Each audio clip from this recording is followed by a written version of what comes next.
அஸ்ஸலாமு அலைக்கும் வரஹ்மத்துல்லாஹி வபரகாத்துஹு. தினமும் ஓர் இறைவசனம், வெறும் 2 நிமிடத்தில் அதனுடைய மொழிபெயர்ப்புடன் சேர்த்து.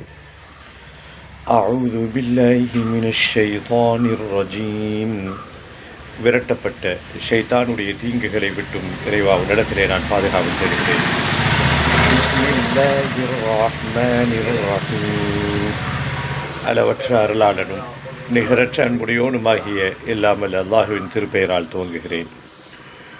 وَأَمَّا مَنْ خَفَّتْ مَوَازِينُهُ وَأَمَّا مَنْ خَفَّتْ مَوَازِينُهُ. யாருடைய எடை லேசாகி விடுகின்றனவோ, யாருடைய செயல்களின் எடை லேசாகி விடுகின்றனவோ. தொடர்ந்து பயணிப்போம், பேசுவோம் இன்ஷா அல்லாஹ்.